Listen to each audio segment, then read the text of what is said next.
글로벌 전략가들 시작하겠습니다. 오늘은 상상인증권 신월투자전략팀장께서 함께합니다. 안녕하십니까? 네, 안녕하세요. 저희가 때마침 그 상상인 전략에서 한눈에 보는 상상인 자산 전략 보고서 수정된 부분이 있어서 저희가 모시고 이야기를 나눠보도록 하겠습니다. 연준 정책 경로에 대한 수정 전망을 내놓으셨는데요. 어떻게 해서 어떻게 좀 바뀐 것으로 좀 전망을 내놓으신 거죠? 네, 금리 인하, 연준의 금리 인하 시점에 대한 판단과 네. 연내 금리 인하 횟수에 대한 축소를 말씀드렸고요.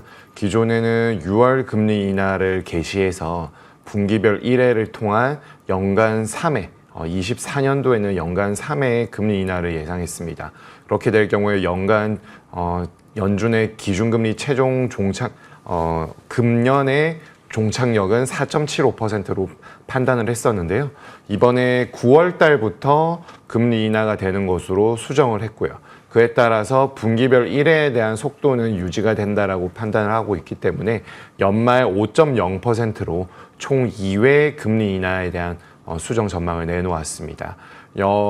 중요한 부분은 금리 인상에 대한 부분들은 아직 고려하지 않는다. 네. 지금도 계속 고려하지 않는다이고요.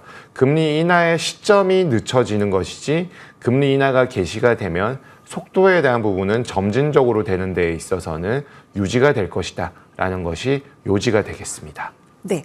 첫 개시의 시점이 조금 미뤄진 것인지, 개시가 된다면 이제 속도 뭐 비슷하게 금리 인하 방향성이 네. 여전히 유지될 것이다라고 네, 좀 맞습니다. 의견을 주고 계십니다.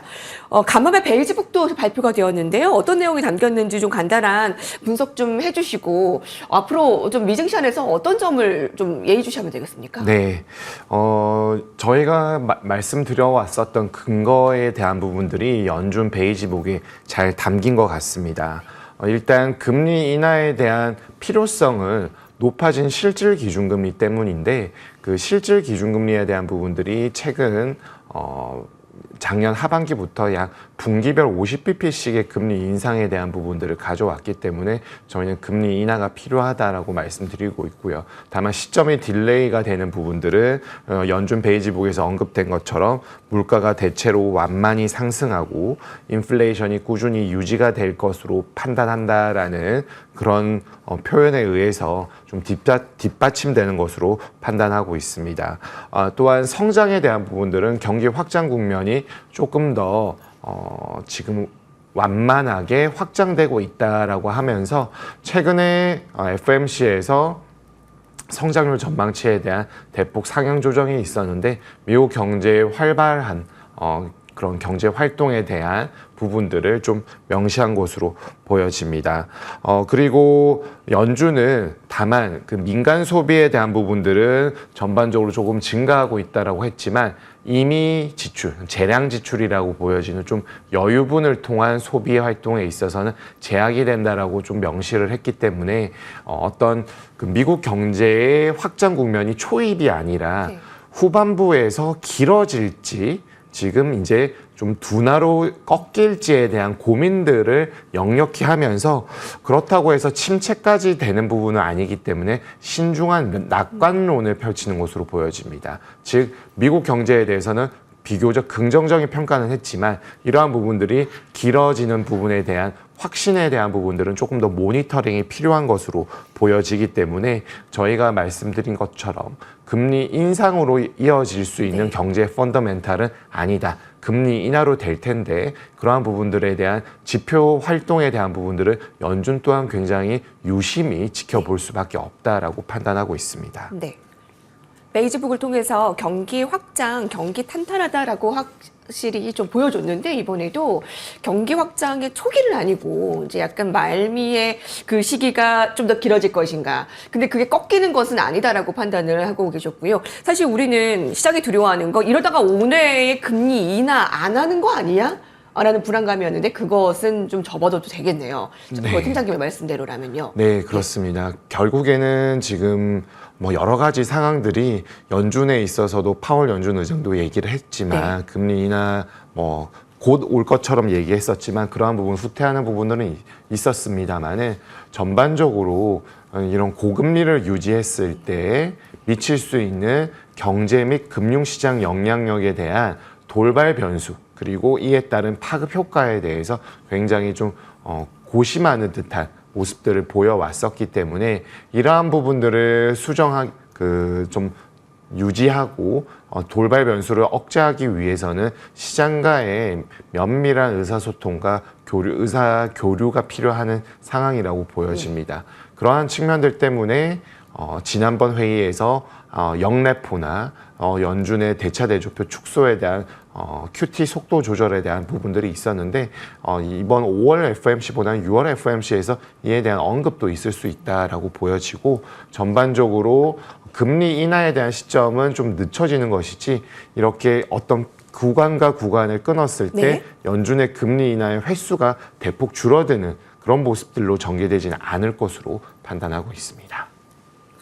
이와 관련해서 지금 시장을 바라보는 중요한 기준선 헤드라인으로 강달러와 국채금리를 보라고 하는데요. 국채금리를 보면 정말 10년물은 11년 만에 최고치를 나타내면서 4.6%를 넘나드는 모습이었고 2년물은 5%를 넘었기 때문에 채권 전문가로서 지금의 그 상단 좀 어디로 보면 되겠습니까? 우리 일반 투자자분들이 어떻게 좀 살펴보면 되겠습니까? 좋은 말씀 주셨는데요. 강달러는 연준에 대한 긴축의 강도를 나타내는 지표로 해석하는 것이 맞겠고요. 특히나 최근에는 금리 인하 시점이 지연되면서 긴축의 장기화에 대한 부분과 좀 연동이 많이 되는 것으로 판단하고 있습니다.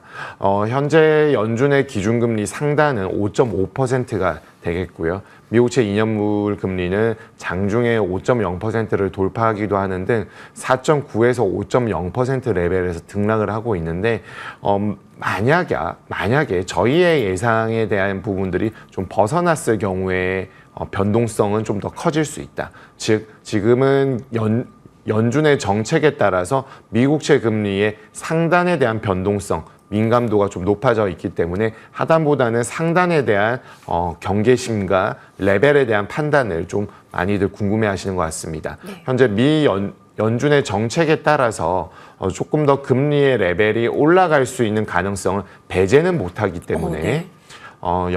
미국채 2년물 금리의 상단은 현재 레벨보다 25bp 정도를 가산한 5.2에서 5.3% 정도로 판단하고 있고요. 예. 이에 대한 가능성은 낮겠지만 연준의 금리 인하 횟수가 연내에 2회보다 1회 또는 금리 인하 파월 연준 의장이 얘기한 것처럼 확신하지 못한다라는 발언이 현실화될 수 있는 가능성을 가능성은 제한적이지만 극단적인 부분들을 고려했을 때 5.2에서 5.3%를 상단으로 보고 있고요. 미국채 10년물 금리는 미국 경기에 대한 판단을 베이지북을 통해서 좀 전에 말씀을 나누었지 않습니까? 이러한 부분들을 노랜딩은 아닐 것이고 소프트한 랜딩일지 아니면 갑작스러운 이벤트에 의해서 미국의 경기 판단이 악화되었을 때 하드 랜딩으로 가는지에 대한 차등을 두었다라면은 네. 미 국채 2년물 대비 10년물 금리 스프레드를 통해서 30bp와 80bp를 차등적으로 반영시킬 수 있습니다.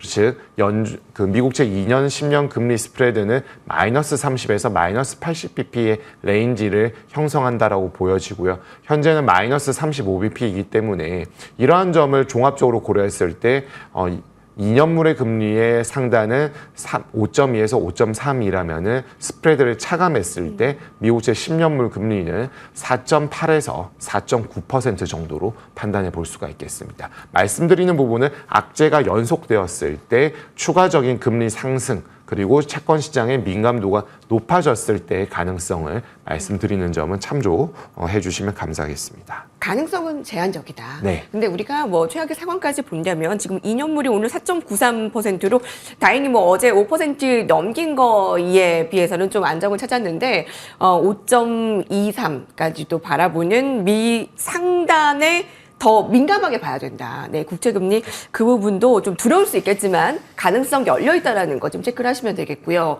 우리나라 연건에서 환율 쪽은 어떻습니까? 네, 강달러에 의해서 진행이 되는 부분이어서 구두 개입으로 통해서 어느 정도 제어를 하려고 하고 있지만 높아진 레벨에 대한 부담감을 일거에 해소하기에는 연준의 긴축 그리고 강달러 거기에다가 물가 및 경제 활동에 관련된 실물 경제 지표들까지 결국에는 미국에 달려있는 문제라고 봐야 되겠습니다. 그리고 어젯밤에 오늘 새벽이죠. 한미일 재무장관은 공동선언문을 통해서 엔화와 원화에 대한 절하에 대해서 심각한 우려를 하고 있다, 인지하고 있다라고 명시를 했고요. 이는 미국이 한국과 일본의 최근 엔화 및 원화 절하에 대한 공동 구두 개입에 대해서 공감을 표명하는 것으로 해석이 가능하겠습니다. 즉 외환 시장에 대한 재무부 그러니까 재정 당국의 직접적인 개입에 대해서 미국은 환율 조작국이라는 그런 태도를 통해서 제어하려고 하고 있는데 네. 이번 상황에 대해서는 한미일 재무장관 공동선언문을 통해서 공감을 표명했다라는 것은 이런 환율 조작에 대한 부분들이 아니라 최근에 1년의 변동성이 심각해진 부분에 대해서 어느 정도 이해를 하고 있다라고 볼 수가 있겠고요. 이창용 총재는 환율 움직임이 과도하다. 그렇기 때문에 변동성 지속 시 대응이 필요하다라고 말씀을 하셨는데요.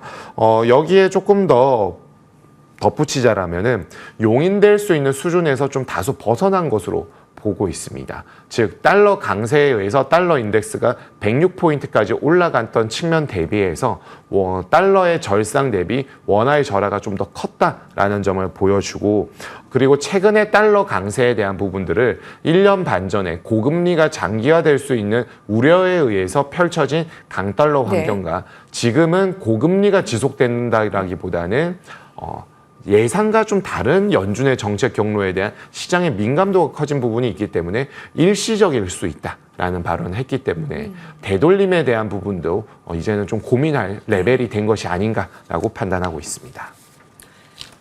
시장이 너무 어려운 것 같아요. 자, 며칠 동안 코스피는 2,600을 지킬까 관건이었는데 어제는 2,600이 이탈됐습니다. 종가도 지키지 못했습니다. 하방 지지 어떻게 좀 판단하시는지 궁금하고요. 오늘 시장에 대한 전략을 좀 세워보도록 하겠습니다. 변동성이 워낙 심하기 때문에 그에 따른 전망과 전략 그리고 환율 이렇게 오르고 시장 내리는데 어떤 섹터 뭘 봐야 될까요? 라는 질문도 좀 같이 드려볼게요. 네, 사실 말씀 주신 것처럼 매크로 장세에다가 국제 정세, 예상하지 못하는 국제 정세까지 있기 때문에 굉장히 어려운 측면들이 가속화되고 있고요. 특히 매크로 환경에서 원달러 환율이 1,400원까지 가면서 외국인의 수급 또한 무척 중요해진 상황에 있습니다. 그러다 보니까 삼성전자에 대한 매도 물량이 나오면서 다시 한번 레벨이 조금 후퇴하는 부분이 나왔었는데요. 현재 있어서는 원달러 환율과 지금 미 국채 금리로 대표되는 시장 금리에 대한 매크로 지표들을 면밀히 좀 지켜봐야 될 것으로 보여지고요. 미국 오늘 좀 전에 미국 장에 있어서도 엔비디아가 급락하는 등 전반적으로 성장주에 대한 좀 가치 평가에 대한 눈높이가 조금 바뀌는 측면들이 있습니다. 현재 이런 매크로 환경을 고려했을 때 외환 시장을 해지하고 원자재 시장의 공급망이 교란되면서 이에 대한 수혜를 좀 볼 수 있는 음식료, 내수에 대한 부분들을 좀 눈을 돌릴 필요가 있겠고요. 단기채 ETF나 전반적으로 저희가 계속 말씀드리고 있는 알겠습니다. 네. 네. 여러분 죄송합니다. 신한상상은증권 투자전략팀장님과 여기서 인사드리겠습니다. 감사합니다. 감사합니다.